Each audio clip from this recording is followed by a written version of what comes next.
Olá, boa tarde. Depois de um ano à frente do Supremo Tribunal Federal, a ministra Rosa Weber deixa hoje a presidência da Suprema Corte. Ela será sucedida pelo ministro Luiz Roberto Barroso. O ministro Edson Fachin assume a vice-presidência. Eu sou Rafaela Vivas e os preparativos para a posse do ministro Barroso é um dos destaques do dia. Vamos aos demais. Representantes dos três poderes são esperados para a cerimônia de posse. Ministra Rosa Weber tem gestão marcada pela defesa firme do Estado Democrático de Direito. E ainda conheça a trajetória dos ministros Luiz Roberto Barroso e Edson Fachin.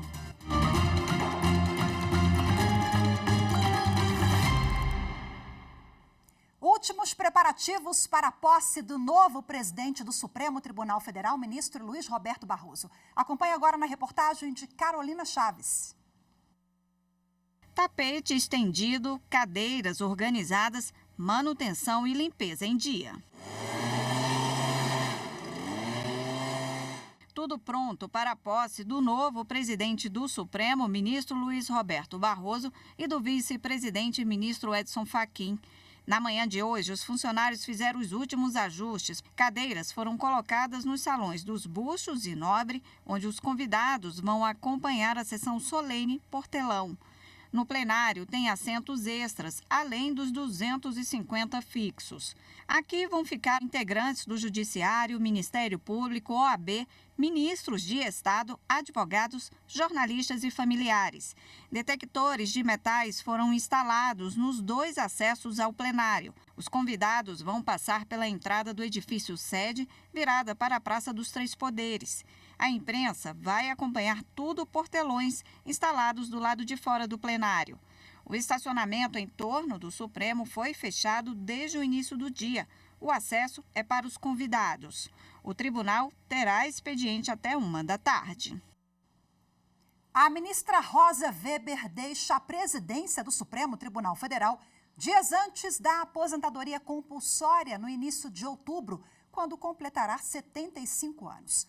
Ela se despede da Suprema Corte com grandes contribuições e uma gestão marcada pela defesa firme do Estado Democrático de Direito. Marta Ferreira mostra os principais pontos de sua atuação. Terceira mulher a ocupar a presidência do STF, Rosa Weber priorizou a construção de um novo tempo, com a promoção da equidade entre mulheres e homens. O último ato à frente do CNJ foi a assinatura da resolução que criou a política de gênero para o preenchimento de vagas nos tribunais de segunda instância. Sinto esse resultado como uma verdadeira vitória. É um verdadeiro corretor de desigualdades e de injustiças que permite o quê? A concretização da igualdade material. Porque igualdade formal, todos nós sabemos, ela está lá estampada nos nossos textos normativos. Na sessão de despedida, Rosa Weber apresentou o relatório de gestão, mas de uma forma diferente. É um relatório que Vossas Excelências estão a receber, acompanhados, e vejam como eu estou me tornando realmente uma pessoa digital.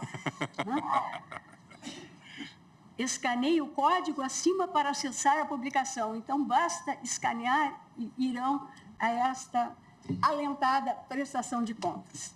O relatório aponta que Rosa Weber comandou 153 sessões plenárias do STF. Aprovou mudança no regimento do Supremo, fixando o prazo de 90 dias para a devolução de processos com pedido de vista. E, com isso, conseguiu reduzir em 23% o acervo. Entre os principais julgados estão juiz das garantias, o fim do marco temporal para a demarcação de terras indígenas, a inconstitucionalidade da tese de legítima defesa da honra e o dever estatal de garantir o atendimento em creche e pré-escola a crianças de até 5 anos. A aproximação do judiciário com os povos originários foi outra prioridade da ministra. Ela foi a São Gabriel da Cachoeira, no Amazonas, para lançar a primeira Constituição brasileira traduzida para a língua indígena. Rosa Weber visitou presídios pelo país, realizou mutirão carcerário, que pôs em liberdade quase 22 mil pessoas que estavam presas indevidamente. Estou aqui apenas por uma coisa que eu não fiz por causa de querer um esposo, querer uma família. O Dia da Infâmia ficará marcado na história do Brasil e, junto com ele, a atuação da ministra Rosa Weber na defesa firme do Supremo Tribunal Federal e do Estado Democrático de Direito. Dia sombrio de nossa democracia, o 8 de janeiro não há de ser esquecido para que, preservando-se a memória institucional, jamais se repita. Mas também o 8 de janeiro há de ser sempre lembrado, é a outra face da moeda, como propulsor do fortalecimento do nosso Estado democrático de direito, em um renovar de energias diante da união e resposta imediata e firme dos poderes constituídos e da sociedade civil à vilania praticada e na contramão do que pretendera aquela horda hostil. A ministra Rosa Weber deixa a presidência do Supremo porque completa 75 anos na próxima segunda-feira, dia 2 de outubro, quando, de acordo com a lei, tem que se aposentar. Em um ano à frente da mais alta corte do país, Rosa Weber se destacou pela discrição, serenidade e firmeza na defesa de valores democráticos e humanistas. Citou um a um os ministros da corte, que foram representados ao fim da sessão pelo decano ministro Gilmar Mendes. Ficará gravado de forma indelével na história do Supremo Tribunal Federal é a forma como esta corte, sob o comando seguro de Vossa Excelência, se reconstruiu física e espiritualmente. Se hoje estamos sentados nestas cadeiras, contando o sucesso do funcionamento de nossas instituições democráticas, isso, em enorme parte, se deve à luta incansável de Rosa Weber em defesa da democracia.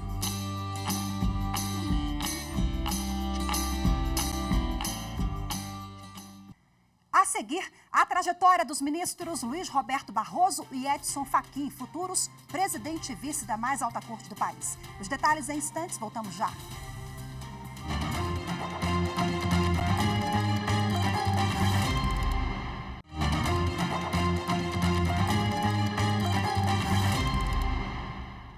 Doutor em Direito, defensor de causas humanitárias. Seja como advogado ou magistrado, o futuro presidente do Supremo Tribunal Federal, ministro Luiz Roberto Barroso, participou de decisões importantes para a garantia da igualdade e de outros direitos fundamentais previstos na Constituição. A repórter Evne Araújo conta agora um pouco para a gente da trajetória do ministro. Luiz Roberto Barroso tem 65 anos. Nasceu em Vassouras, no Rio de Janeiro. É mestre em Direito pela Yale Law School, nos Estados Unidos, doutor em Direito pela UERJ, a Universidade do Estado do Rio de Janeiro, e atuou como professor em diferentes instituições. Em 1985, Barroso foi o primeiro colocado no concurso público para procurador do Estado do Rio. Considerado um dos principais advogados constitucionalistas do país, trabalhou de forma voluntária em casos importantes julgados no Supremo, como de pesquisas com células tronco-embrionárias e a interrupção da gravidez em casos de anencefalia. Ao iniciar a minha sustentação, o meu primeiro pensamento vai para as mulheres, para a condição feminina, que atravessou muitas gerações em busca de igualdade e em busca do reconhecimento dos seus direitos fundamentais. O direito de não ser propriedade do marido, o direito de se educar, o direito de votar e de ser votada, a liberdade sexual conquistada superando todos os preconceitos. E hoje, perante este tribunal, está em jogo uma questão decisiva, que é o dos seus direitos reprodutivos. Como advogado, também defendeu o reconhecimento da união estável homoafetiva, decisão que, em 2018, foi reconhecida como Patrimônio Documental da Humanidade pela Unesco. Esta é uma tarde de gala para esse tribunal, porque ela representa a possibilidade de uma virada histórica de superação de um preconceito, e o mundo nos contempla ansiosos com a decisão que será proferida por este tribunal. A indicação de Luiz Roberto Barroso para o Supremo Tribunal Federal ocorreu em 2013. Ele assumiu vaga deixada pelo ministro aposentado Carlos Aires Brito. Prometo bem e fielmente cumprir os deveres do cargo de ministro do Supremo Tribunal Federal em conformidade com a Constituição e as leis da República. No STF, entre os processos notórios, Barroso foi relator das execuções da Ação Penal 470, conhecida como Mensalão. Ele assumiu a relatoria do ministro Joaquim Barbosa, que pediu para deixar o caso. Um dos temas mais importantes relatados recentemente pelo ministro foi o piso da enfermagem. Em maio do ano passado, o ministro restabeleceu o piso salarial nacional para enfermeiros, técnicos de enfermagem, auxiliares de enfermagem e parteiras. A decisão liminar foi referendada pelo plenário da Corte. Ele também é responsável pela relatoria da ação que trata da invasão de terras indígenas e atendeu o pedido da União para agilizar a assistência à saúde dos povos originários durante a pandemia da Covid-19. É preciso lidar com a questão dos invasores e que é preciso fazer a desintrusão.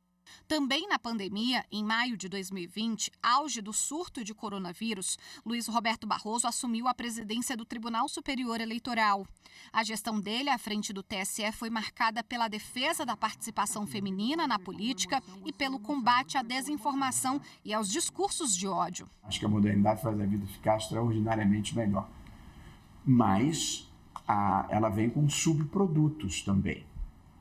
Dois subprodutos que eu destacaria foi a onda de notícias fraudulentas, de fake news, e essa tribalização da vida, de pessoas que falam só para a sua tribo, para o seu nicho, para o seu grupo, e vão radicalizando o discurso, vão desenvolvendo um grau crescente de intolerância em relação aos outros, e uma linguagem, Deus, extremamente agressiva. Barroso conduziu ainda as eleições municipais daquele ano, garantindo que o pleito fosse realizado mesmo diante das restrições impostas pela Covid-19. Conseguimos que a população brasileira, que merece o máximo de reconhecimento, comparecesse às urnas adotando os requisitos de segurança, todos os protocolos de segurança que o Tribunal Superior Eleitoral enunciou com a ajuda de uma importante consultoria sanitária. Além disso, a eleição transcorreu no mais absoluto ambiente de tranquilidade, com, informou-me o delegado-geral da Polícia Federal, o menor número de ocorrências em todas as eleições havidas nos últimos anos. Como acadêmico, Luiz Roberto Barroso publicou uma série de livros, entre as obras Sem Data Vênia, um olhar sobre o Brasil e o mundo, A Judicialização da Vida e o Papel do Supremo Tribunal Federal e A Vida, o Direito e Algumas Ideias para o Brasil. A trajetória de Barroso na Suprema Corte pode ser consultada na pasta do ministro, disponível no portal do STF.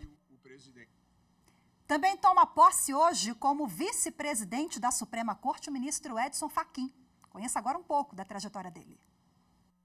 Natural de Rondinha, interior do Rio Grande do Sul, Edson Fachin foi indicado ao Supremo Tribunal Federal pela ex-presidente Dilma Rousseff. Integrante da Suprema Corte desde junho de 2015, assumiu a vaga deixada pela aposentadoria do ministro Joaquim Barbosa.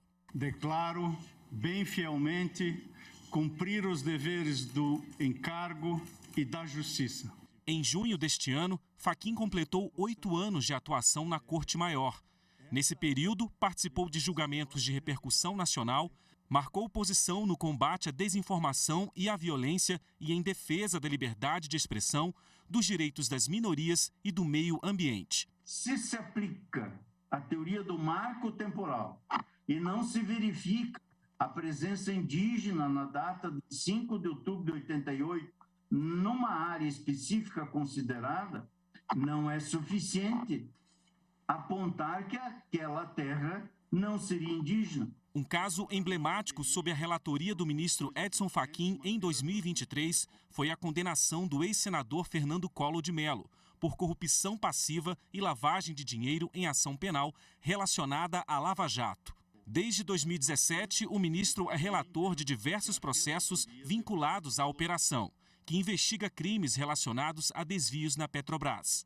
Fachin atuou também em um caso que chocou o país: a morte do menino Henri Borel em março de 2021, no Rio de Janeiro. Naquele ano, o relator indeferiu a liminar que pedia o relaxamento da prisão preventiva de Monique Medeiros, mãe do menino, acusada de envolvimento no crime. Outro tema relevante contou com a participação do ministro Edson Fachin como relator. Em 2021, o STF decidiu que o crime de injúria racial configura uma forma de racismo e seria imprescritível. Há racismo no Brasil. É uma chaga infame que marca a interface entre o ontem e o amanhã. Antes de integrar a Suprema Corte, Edson Fachin foi advogado e procurador do Estado do Paraná. Também foi professor titular de Direito Civil da Universidade Federal do Paraná, onde se graduou em Direito em 1980. Tem mestrado e doutorado em Direito Civil pela Pontifícia Universidade Católica de São Paulo e pós-doutorado no Canadá. É autor de diversos livros. Edson Fachin ainda presidiu o Tribunal Superior Eleitoral. O Brasil merece mais. A justiça eleitoral brada por respeito e alerta, não se renderá. Com a aposentadoria compulsória prevista para 2033, ele terá pela frente mais de 10 anos de atuação na Suprema Corte. A seguir, as últimas informações sobre a posse de Luiz Roberto Barroso como presidente do Supremo Tribunal Federal. Voltamos já.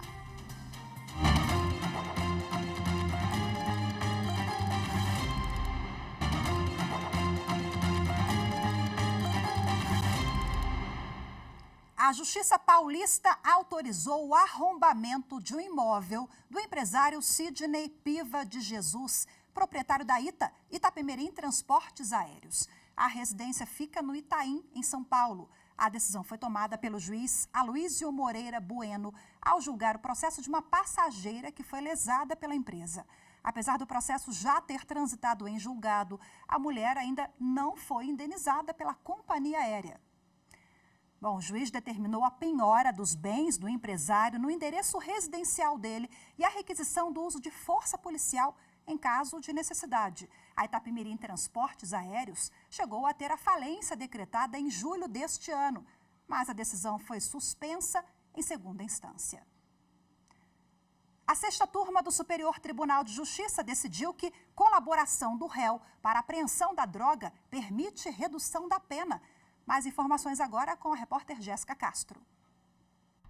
O colegiado decidiu que os requisitos do artigo 41 da Lei de Drogas, que tratam da colaboração para identificar coautores e para recuperar o produto do crime, são alternativos e não cumulativos. Assim, o acusado por tráfico, que apenas auxilia as autoridades na apreensão da droga, sem apontar coautores do crime, faz jus à redução da pena prevista no dispositivo, que vai de 1 a 2/3. No caso analisado pela sexta turma, um homem foi flagrado com 9 porções de maconha e, de acordo com o relato dos policiais, confessou ser traficante e indicou o local onde ocultava o restante da droga, o que levou à apreensão de mais 50 porções. Aplicando a redução da pena em razão da colaboração, o juízo de primeiro grau condenou o réu a 3 anos e 10 meses de reclusão.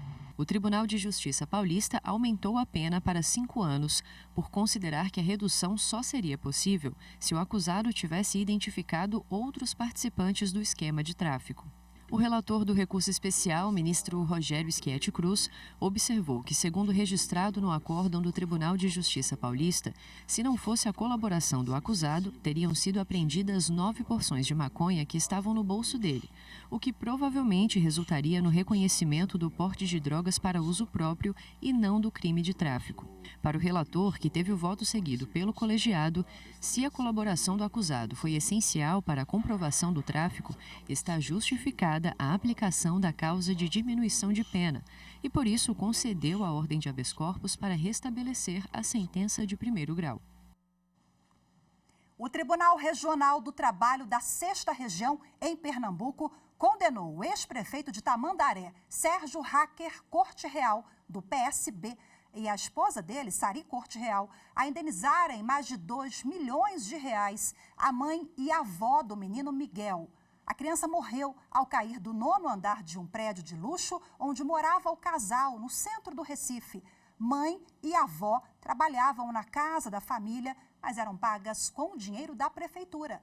Na decisão, o juiz argumentou que elas devem ser indenizadas pela morte do menino e por terem trabalhado durante a pandemia de Covid-19. Em outro processo no âmbito criminal, Sari Corte Real, que estava responsável pelo menino quando ele caiu do prédio, foi condenada a 8 anos e 6 meses de prisão por abandono de incapaz, que resultou na morte do menino Miguel. Ela responde o processo em liberdade.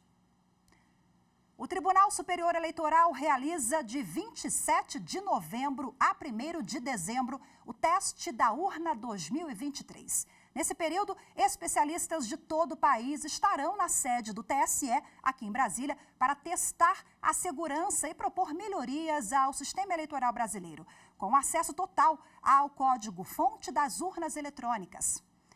Bom, e para divulgar essa iniciativa, começa a ser veiculada hoje, em rede nacional de rádio e televisão, uma campanha que chama as pessoas a participarem do teste da urna. O filme foi baseado no conceito de que todos os caminhos, sejam urbanos ou digitais, levam ao teste. E estende o convite não só a quem se inscreveu, mas às pessoas que têm interesse em saber como funciona o evento e podem acompanhar pelas redes sociais do TSE. Vamos assistir. Para quem valoriza a democracia, todos os caminhos levam ao teste da urna. A partir de 27 de novembro, especialistas em tecnologia do Brasil inteiro vão à sede do TSE. Com acesso total ao código-fonte da urna em uma sala pública iluminada, eles vão testar a segurança do processo eleitoral. Acompanhe pelo canal do TSE. O teste confirma a segurança do seu voto. TSE, o Tribunal da Democracia. Termina amanhã o prazo para inscrição na audiência pública que vai discutir políticas de incentivo a candidaturas indígenas. A audiência é promovida pelo Tribunal Superior Eleitoral e vai tratar de questões como a distribuição dos recursos do fundo partidário e do Fundo Especial de Financiamento de Campanha e também do tempo de rádio e TV. Entidades especialistas no assunto podem se inscrever até 23 horas e 59 minutos de sexta-feira, por meio de formulário disponível no site do TSE. A audiência pública será realizada na próxima segunda-feira, dia 2 de outubro, na sede do tribunal. Agora vamos voltar ao vivo ao edifício sede do Supremo Tribunal Federal e conversar com a repórter Evne Araújo, que está lá e agora traz as últimas informações para a gente sobre a posse logo mais do ministro Luiz Roberto Barroso como presidente da Corte. Oi, Evne, boa tarde mais uma vez para você. Agora explica para a gente como é que vai ser o rito da sessão solene de posse, Evne. Rafaela, a abertura da sessão será feita pela atual presidente ministra Rosa Weber. Em seguida, seguindo o rito, será assinado o termo de posse e a leitura de um termo de compromisso. Depois da assinatura desse documento, Luiz Roberto Barroso e Rosa Weber trocam de lugar no plenário e Barroso também dará posse ao vice-presidente, ministro Edson Fachin. Bom, a cerimônia conta ainda com as manifestações da Procuradoria-Geral da República e do Conselho Federal da Ordem dos Advogados do Brasil. A posse do ministro Luiz Roberto Barroso como presidente do Supremo Tribunal Federal ocorre por volta das 4 horas da tarde e terá a transmissão da rádio e TV Justiça. Rafaela. Maravilha, Evne. Muito obrigada mais uma vez pela sua participação, pelas informações conosco aqui no Jornal da Justiça, primeira edição. E muito obrigada a você também que nos acompanhou em mais uma edição do Jornal. Lembrando, vamos transmitir logo mais ao vivo aqui os preparativos, a solenidade no plenário da mais alta corte do país, do novo presidente que vai tomar posse logo mais, Luiz Roberto Barroso, e do vice Edson Fachin. Muito obrigada pela sua companhia, uma ótima tarde. Até amanhã, tchau, tchau.